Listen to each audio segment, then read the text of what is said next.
For the first Sunday in March, you've found the Georgia Gang. Topping our agenda today, a tax cut for all Georgians, except for its largest employer, a pay raise in DeKalb County of 60%. And we'll talk about the politics of Delta Airlines and Georgia legislature. Some of the stories coming up for grabs on the Georgia Gang. From the Fox 5 studios, the Georgia Gang starts now. And we're glad you could be with us on this Sunday. This is one of the 4 hardest broadcasts that we do each year. The obvious ones are pre-Christmas, pre-Thanksgiving, the end of the legislative session when we're not really sure what all passed, and this is the one with crossover day, where we don't know all the legislation that is alive, dead, kicking, breathing. Maybe it might come back, who knows? But we're going to do the best we can. And I would say the biggest news of the week was the fact that all Georgians got a tax cut. Yeah. The General Assembly lowered the tax rate. Now, there was one big exception, which we're going to talk about, and it is a huge exception. But I think, on balance, Phil, Republicans delivered, taking advantage of the federal loophole, or the federal windfall, and cutting taxes from 6% to 5.75%. That's right. They promised they would address this windfall from the federal tax cut that President Trump did, and they did it effectively. And crossover day, just for our viewers, is when one house passes a bill and it's now over in the other house, and so that's why crossover day is so important. And I think that basically you've got, and we're probably going to go down a laundry list of things that passed that the Republicans had promised. Well, yeah, and now let's change to what was really the headline. Tax cuts passed. We knew they were going to pass, but the exception of Delta Airlines losing their exemption on jet fuel was amazing. It happened after we taped last week. Quite an outcry. Delta is guilty of the worst public relations, the worst timing imaginable. Well, Delta ending its discount for NRA members, and I believe that discount was only for travel to the national convention of the NRA. I don't think it was an overall discount, yeah, right? That's correct. But timing, Alexis, why would you do that? The timing was precipitated by the events of life which happened, and to be more specific, the killings, the shootings that happened in Florida precipitated a statement by the NRA which was pretty outrageous and not sympathetic sounding to the cause of stopping that kind of mass murder by these assault weapons. What did they say that was outrageous? I missed that. Their statement, they didn't have one bit of sympathy for these children and what happened. They just doubled down. They doubled down on their Second Amendment talk without regard for any I hate to tell you, but the Second Amendment exists, and they exist to protect it. Well, exactly, but the Second Amendment does not give you license to buy military weaponry and do mass murder. So there should be some controls on that, and they didn't come out with anything about controlling that. The NRA had nothing to do with the Parkland shootings. Nothing. Oh, God. Well, go ahead. Yeah, I totally agree with Alexis. Let's take it a step further. What did the NRA do? They didn't buy a gun. They didn't shoot a gun. No. So here's the thing. The NRA supports these AR-15 weapons that I think many have kind of deemed as quote-unquote weapons of mass destruction. They're semi-automatic, and that's just your left-wing talking point. Come on, weapons of mass destruction. No, Phil. These are weapons that are being used to kill Americans, okay? So to Alexis' point, when this tragedy happened, they put out a very well-trained, articulate spokesperson who went head-to-head with a lot of people who were there, who had lost family members, and et cetera. But let's go to bring it home to Georgia.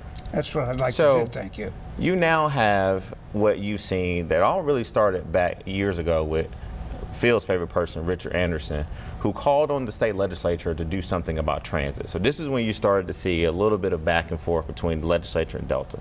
He was the Delta CEO. Yeah, he was a former Delta CEO. So now this Delta CEO said that they were going to, and I want to make sure I quote this correctly, that they were going to do a full audit, a full review of all corporate partnerships that could be politically divisive in nature, right? They said this right after the Parkland shootings. Is that what you're saying? Well, I think it was an evaluation they were doing with all of their corporate memberships. And so what happened is when they made this announcement, then you had the lieutenant governor who, I think for strictly political primary purposes, come out and said that conservative people, conservative supporters should not be punished for their conservative values. And now it's created this uproar where Georgia now is on talk shows to quote the governor that it was an immaturity act on this particular person's part. And further, he's well, go ahead. Well, let me just reply, and then you can have at it. But you know, this I'm going to call BS on Delta for this so-called neutrality PR spin. They have been funding left-wing groups, sponsoring left-wing groups, and I think FedEx has the example for all American businesses. FedEx says we have customers of all political beliefs and views and diversity, which you always talk about. Fly so boxes, respect. They don't fly people. So respect all of your customer base. What Delta has done by insulting the NRA, it's not just the NRA, but probably over half of America that believe in Second Amendment right to keep and bear arms. But you know, this business of neutrality is not true. Delta has gone after religious liberty legislation over the last couple of years. They've funded open borders groups, so that's BS what they're saying. But wait a minute. I want to come back to Delta later in the broadcast because there's a huge political implication to all this that you all are mentioning. But let's stay on the General Assembly for a moment. So the tax cuts pass, but Delta is not included. Right. Now, Delta doesn't need $40 million anyway. They had, what, $1 billion? One of the most profitable companies in America. I mean, come on. Well, it's also the number one employer. They're nothing but chiselers. Yeah, but it's a number one employer in Georgia. There are more people employed by Delta than any other private employer. And this is a company that was in bankruptcy a few years ago. You know, the Democrats in the legislature used to be opposed to these tax breaks, like Steve Henson and the others. Now all of a sudden you love it. But the problem is the way in which it was done to punish them, and he said he would do it if they would change their position. He would give them the break. Right. Well, what kind of talk is that? First of all, I don't like such tax breaks. I've always been consistent, and I don't like the way you play favorites with, you know, small businesses get screwed. They don't get tax breaks. Corporate welfare. But Dick, what you're trying to listen, let's commend what happened, okay? The Republicans and the governor came out and said we're going to give this tax break, we're going to cut the income tax, and this is going to put money in a lot of Georgians' pocket. Right now, some Democrats like Senator Minority Leader Steve Henson and the Senate caucus said let's make sure that we do something in this plan for working families. But I think the thing here that we cannot disagree is that if you look at the all families work. That left-wing drivel. What is working Why is everything families? Why is it that when me or Alexis bring up a point and really just for our viewers presenting a different side to the argument that others are saying. I don't like the term working families. But no, there are working poor people out there, Dick, white and black, and Hispanic and Asian. Well, why don't you say working poor? No, I said that last week. It is a propaganda point. Well, you weren't here last week. You were at the CPAC conference up there with your boy Trump. But I said that. He's our president. Yeah, that's your boy. But I said that before. But the thing that Alexis is pointing out is, do we really want to get into a micromanagement of fuel taxes that this is not for Delta, these are for other airlines. At a time when we're still trying to recruit a big corporation like Amazon that's going to bring 50,000 jobs to this region. I've completely lost control of this broadcast. We're going to have to get out.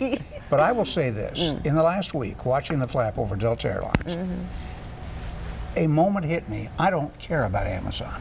If what we're doing is all aimed at recruiting another left-wing corporation into the state, why bother?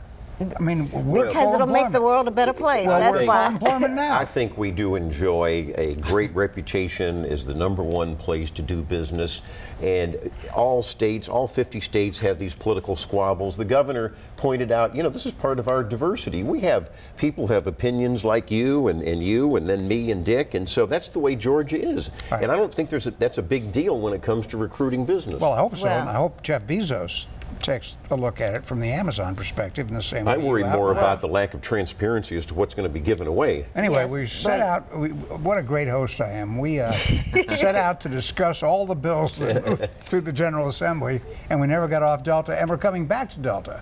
So when we return, we're going to give you a laundry list of what's alive and what's dead in the General Assembly. Stay with us. Have a question or comment for the Georgia Gang? Visit their website at fox5atlanta.com. And don't forget us on Facebook and YouTube. Now we'll go back to the state capitol and we'll try and determine what happened this week with Crossover Day, which Phil has been kind enough to explain. Huge huge thing besides an income tax cut. Phil, the transportation bills, the transit bills, a word unspoken before in the state capitol in general, passed both houses. Yes, and I think as we've all discussed here, we've had a sea change in our thinking about what's going to happen in the 13 county area of Metro Atlanta, and how can we have a more regional approach. And we deal with congestion, we deal with building out highways and infrastructure. So what's basically happened, the Senate and the House have had two somewhat similar but still differing versions. They're going to have to reconcile these things very quickly. We're going to have the ATL, the Atlanta Transit Link, as the top dog if the for House and Senate transportation. agree. If they agree, that's right. agree. We still don't know, and of course the legislature doesn't end until late March. However, you're getting you're getting a discussion going in all the counties, especially like Cobb County, one of the most populous, where you're going to have a referendum to agree on all of this. So we have to wait for another couple broadcasts to see the details. And Gwinnett could have a referendum as early as November. That's right. That's right. So it's a huge thing. All right. Big deal. But let's make sure we give a big shout out to Chairman Tanner, who is the author of HB 930, and Chairman Senator Beach, and he's the the author of Senate Bill 386. Right. Those two Republican legislators work with Democrats in a very bipartisan matter to get these passed out of chambers. But to Phil's point, what really is going to be important for the next 3.5, almost 4 weeks, is to really see how these bills are going to be debated when they go to the conference committees. Yep. Right. So now the Republicans are going to put them in a conference committee. Now that's where you're going to really see a lot of negotiating going on. That's right. Theron's right. And as you know, the governance is going to be a big issue here. Right. The board that oversees all of this, and then we put MARTA. Do you put MARTA underneath that? So keep an eye. I would tell viewers to keep an eye on that. Yeah, absolutely. The role of MARTA, of course, is going to be critical to what they do. Now, other things that survived to live toward the end of March, they fixed that gun loophole where mentally ill were removed after 5 years. Right. From enlisting. That was just silly to Should have been learn done that years existed. ago. They expanded the use of medical marijuana, different diseases and treatment and conditions. They took some steps toward rural health care, but they don't look huge to me. And distracted driving. That's a big one. That passed. Yeah, that's going to cause some controversy. You think? It Well, shouldn't. no, I know, but- it requires you to have a handless apparatus in your car if you're going to use your cell phone while you're There driving. are some exceptions, and of course, obviously, if you're trying to call an emergency vehicle or something like that. But again, a shout out to Representative John Carson of Marietta, who no one had talked about this when the legislature started, and now look. Another one that nobody talked about was this puppy mill deal, where the Republicans, who generally favor local control of things, had a bill to stop localities from legislating against bad pet stores. Certain cities, Sandy Springs and others, have passed ordinances to restrict puppy mills or suspected puppy mills. That one died. That one's going nowhere. Locals can still do that. Right. Any others? Any other bills that you're following? Senator Gooch was able to pass some rural broadband bills, and so Senator Gooch took to the well. He worked with a lot of different organizations. This is something that he had been working on before the session, and so now we're going to have this robust conversation about rural areas having access through to broadband. the EMCs and power. Correct. EMC power companies. He also talked with GMA, which is Georgia Municipal Association, ACCG, and so definitely want to give a big shout out to him as well. That was a very good bill. I'm going to talk about HB 452. That's one of my favorite issues, and that is how to control illegal immigration, especially the illegal immigrant gangs that are really causing a crisis in this state. So what that bill does, passed by the Senate, now goes over to the House. It involves the police and the courts to notify Homeland Security and ICE on who these criminal aliens are. For example, a quick example, jails will now have to notify Homeland Security. Isn't it amazing that we don't already? Yeah, it's shocking. And this shows, and it was bipartisan, it shows what happened under Obama and Bush. We just had laxity when it came to criminal illegal aliens. Well, You have a bill? I do. The bill that passed was a name change bill. Oh. The Runaway Negro Creek down near Savannah was changed to Freedom Creek, and Yes. so it was almost unanimously approved. Unbelievable. In 2018, we still had a creek called Runaway Negro. Can you believe that? I Alexis? can't believe it, but How did you miss that? Well, wait a was- minute. it For was- most of my well, adult life, well. you guys were called politely Negroes. I mean, come Well, on, I that come goes agree. back. Don't start No, that, Dick. Don't No, no, start no. I that. mean, Well, that was the term of correct. That was the politically correct Yeah, term. it probably was called something else before it got changed to Negro. Not in my house. I'm talking about Oh, the creek. The Yeah. creek, the name of the creek. But also, Good point. but the name change of the bridge, the Talmadge Memorial Bridge, did not make it. They were going to change it to Juliet Lowe, the Girl Scout lady down in Savannah, founder of the Girl Didn't Scouts, bring enough cookies. I guess. And then one other thing that died: the city of Greenhaven in DeKalb County would have been the second largest city in the state. 300,000 people. And let's not forget the Senate Bill 379, which was the airport takeover bill. That's right, it We did. can't forget about that. We spent a lot of time talking about that. Yeah, so that It died died. early. that died too. So you know, Oh, and the CEO change in DeKalb died as well. Maybe. Yes, and we'll talk about that in a minute. I want one more bill. There's a crazy bill from John Corbett of Lake City that would require, again, evacuate local control. The state could prohibit cities like Sandy Springs and Dunwoody and Brookhaven and Chamblee from mandating construction terms for buildings. It's a bill to help the timber industry, and what it does is it perpetuates low-cost construction of low-rise apartments. Hell of a bill. And it's alive, and somebody's going to have to get in there and kill that thing. I got one more. The bump, what is it called? The bump stop? Yeah, It died. I guess they're waiting for outlaw the that. feds. You know what? President Trump, I think, is going to do an executive order to outlaw the bump stocks. And I happen to agree, we don't need bump stocks. No. No, fine, and he said he's Yeah. going to do it. So Trump is going to save you. Well, perhaps. Well, I think the but legislature I think- deferred, but I think the legislature deferred to the feds on this. well, okay, but It's but true. It's funny they don't defer to the feds on immigration, but anyway, they defer.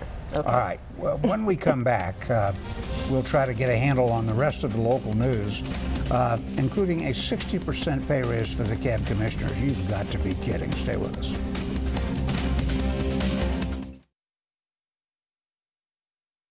Have a question or comment for the Georgia Gang? Visit their website at fox5atlanta.com. You know, the DeKalb Commission this week acted under cover of darkness. Well, not really darkness. It was actually in a Just wasn't public on the meeting. It wasn't on the agenda, that's it. But they didn't put it on the agenda, a pay raise for themselves. They didn't bother to put it on the agenda. They listened through public comment where people opposed them giving themselves a pay raise. Then, late in the meeting, they slipped the item in and they voted for it with one dissenting vote. The pay raise is, Theron, you and I were doing the math, 60%. They'll get a raise from $40,000 a year to $64,000 a year. Now, these are part-time people. They have full-time aides. Will they give back, will fire their aides now? If they're going to be full-time, what do they need aides for, right? Well, I think mean, that- come on. Well, they have a lot of work to do, but it was the thing in Atlanta. You can pass a pay raise, but it can't pass it for yourself. You have to pass it for the next election, and that may be one of the considerations that makes it less. I think Michael Thurman's going to veto it. What do you think, Theron? Well, I don't know. I think it's a lot of information that still needs to be shared. Like, for instance, there have been questions raised whether this actually complies with the county charter or state law. And so can they give themselves that raise, and does it have to be Through the state legislature. Do it through the state legislature, or can it be higher or lower than the CEO's salary? So I think that the CEO is going to take a full look at this. He but gets a small raise out of the deal. yeah, I think $3,000. what was proposed was roughly almost $4,000. But the next step is a legal step, which is, does this comply with the county charter, or does it comply with state law? And I think then you'll start to see the CEO and others start having public conversations. Well, and that's a good point. And it's a shame because all of us have talked about with Michael Thurman being CEO and with some things, good things happening, after a lot of bad things that happened. It's a shame that this all had to occur because it just throws a blanket on some of the DeKalb progress. Well, and we talked about, Alexis, you mentioned the fact that the bill to change the form of DeKalb government and do away with with the CEO. Yes. The bill failed, and they're going to. I think they'll go to a study committee. That's right. That was Megan Hansen's bill, and I think her heart was in the right place. And her politics just were not. Well, no, I think a lot of Democrats would agree with the Hansen bill. Talk to them about it. That's the whole point. Well, I don't agree with that. I've talked to Megan Hansen, and that's spin from the EJC. Let me make a point there. Some opponent of hers went on Facebook and said that I opposed doing away with the CEO position. And he joked that when you lose me, you lose the argument. That was her Democrat opponent. Yeah, well, let me tell that Democrat whom I've never heard of, has never contacted me. The CEO position is wrong in DeKalb County. It has hampered the county ever since it was instituted by Emanuel Maloof back in the day. Vernon Jones proved it. Burl Ellis proved it. Now, Michael Thurmond is disproving it because he's running a pretty good government. But it is a strange form of government that needs to be abolished. Megan Hansen is 100% right on that. Now, Dick, I'm really shocked because I read a great piece that you wrote this week. And you basically called it last week on the show. You said that this CEO bill was not going to pass. It was not going to go on, right? And your piece kind of explained that even though that the CEO style of government has received a lot of questions over the years, that Michael Thurmond in this current position is doing an exceptional job. Now, let's for our viewers report so far this so good. Well, he's yep. Been there a year. But what the CEO has done, and that the gentleman who's running against Megan Hansen, Matthew Wilson, is his name. Is that his name? Yeah. Does he live in the district? He does. And so, unlike John Ossoff. Yeah, unlike John Ossoff, my good friend John Ossoff. He has now called for a full comprehensive charter commission review. And so now this is something that the legislature has been talking about for the last few years. And you realize they've done it about 3 times already. Yeah, but here's the difference this time.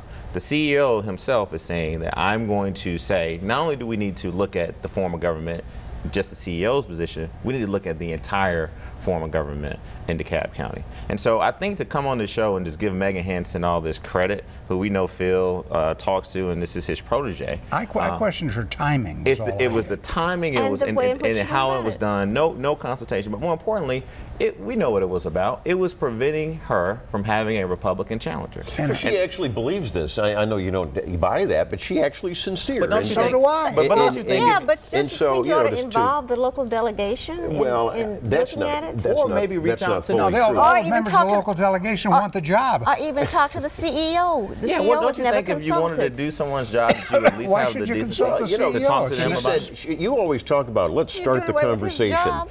This conversation was started properly by Megan Hansen, and properly it's going to go to a study committee. She's fine with that. And we'll bring in witnesses. Well, I think there's a lot of people that want this. We just spent 2 minutes. You just don't like the fact that she represents that area. I think that you want her defeated. She's really good at politics. We just spent 2 minutes discussing a bill that was going nowhere from the start. So she won. But no, it's a bigger discussion about the county government. But it goes back. Hold on, Phil. Let me get something there. It goes back to what. Let me call his name. It goes back to what Jake Evans said last week, and I didn't catch this. And his phrase was that it's too much power for one person to have. That's what he said on this show last week, right? And so it gives this sort of notion that this is too much power for one African-American leader in the most democratic county to have. It was started by a white guy, Emanuel Maloof. But that's my point. So to come on the show and to criticize Vernon and the consecutive members who have all been African-American, we got to make sure we. Well, it had nothing to do with race. Like Dick says, this CEO position's been going on for a long time. I call on Representative Hansen nothing to do with race. Why don't she join Matthew and CEO Thurmond in supporting this charter review commission? I think she does. Well, she needs to come out and say that. Well, and do it before the qualifying deadline. We got to get out. All right. Wait a minute. Yeah, that's next Friday. Exactly. All right, we got to get out. When we come back, we'll regroup and we'll talk about Delta again. And how about the Braves? They've got some good news. Stay with us. Time now for the week's winners and losers. And we're going to move quickly here. I'll begin with you, Theron. Good. I want to give a big shout out and make my winner this week, Congressman John Lewis. It was announced that he's going to be the commencement speaker for Harvard University, and so definitely a big accomplishment for him, and he's excited about it, and he's going to go up there and tell these young people about how he's been able to get through the struggle and continue to be a great congressman in D.C. All right, Phil? Well, my winner is Lieutenant Governor Cagle and the Republican caucuses of the House and the Senate. You know, the legislature can giveth a tax break and it can taketh away. So also, loser was the Atlanta procurement system, because that audit was so damning, and when the results went before Atlanta City Council, not a single person from the procurement department was there to even talk about it. That was disgraceful. Alexis? Okay, I'm going to make Casey Cagle my loser for using his blackmail or bribery or whatever you call it. It's got to be illegal to say, if you'll change your position on NRA, I'll give you the tax break, and if you don't, I won't. I mean, that was basically what he was saying. And then the next loser is going to be Brian Kemp, who followed up the dumb thing with a dumber thing about saying he's going to call for a tax break holiday on 4th of July to buy guns and ammunition. It really was the worst thing he could have Worst said thing at ever. the time. That's terrible. All right, my loser is Delta, once again, transplanting liberal Northeastern sensibilities into a conservative state. It just doesn't work. They're wrong on every national issue. And I used to love Delta Airlines. But what about Walmart and Dick's Sporting Goods? Well, good for them. I'm you okay can't be with that. more American than And Dick's. the Braves had a 47% revenue increase. That's worth mentioning. They still lost $100 million. And the soccer season's underway. We got to get out. Atlanta United will be on our lips for a while. Stay with us. The opinions expressed in this broadcast are those of the panelists appearing in this program.